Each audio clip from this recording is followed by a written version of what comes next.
एक गांव में दो बिल्लियां रहती थीं। एक का नाम था कैटी और दूसरी का नाम था बैटी। दोनों बहुत ही अच्छी दोस्त थीं।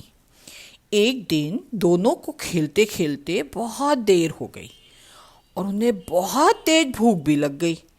तो कैटी ने बैटी से कहा, चलो हम चलकर कुछ खाने को ढूंढते हैं। उन्होंने सब तरफ देखा, उन्हें कहीं भी कुछ खाने को नहीं मिल रहा था।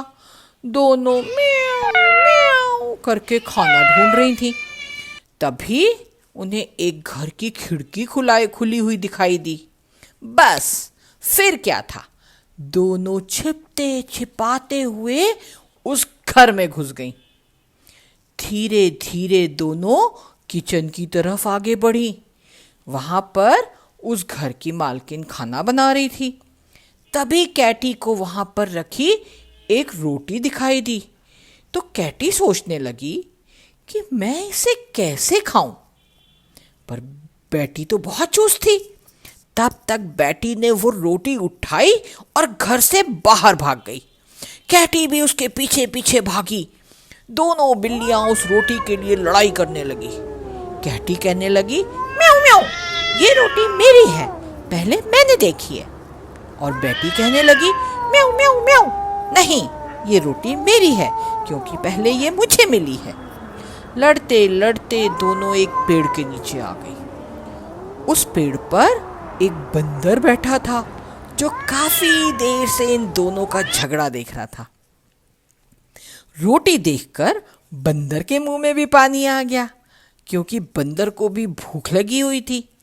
उसने सोचा, क्यों न इन बिल्लियों के झगड़े का फायदा उठाया जाए, और बंदर कूद कर पेड़ पर से नीचे आ गया और उनसे कहने लगा, अरे अरे अरे, तुम दोनों क्यों लड़ रही हो? लाओ, ये रोटी मुझे दो, मैं इसे तराजू में तोलकर बराबर बराबर तुम दोनों में बांट देता हूं।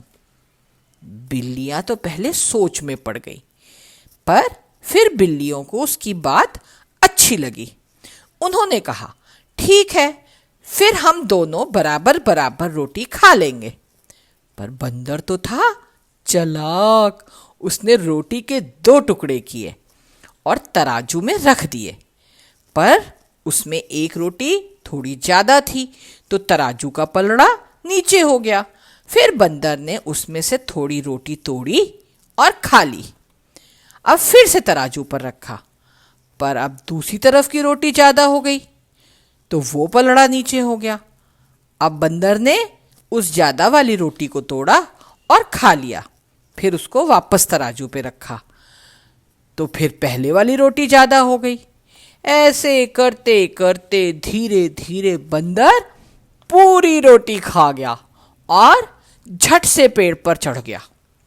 और दोनों भूखी बिल्लियां बेचारी कैटी और बैटी देखती रह गईं। थोड़ी देर बाद बिल्लियों को ये बात समझ आई।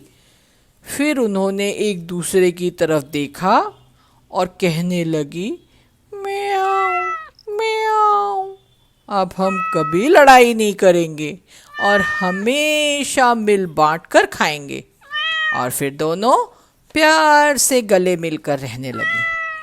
इससे हमें ये सीखने को मिलता है कि हमें आपस में कभी नहीं झगड़ना चाहिए, हर चीज़ को मिल बांट कर खाना चाहिए।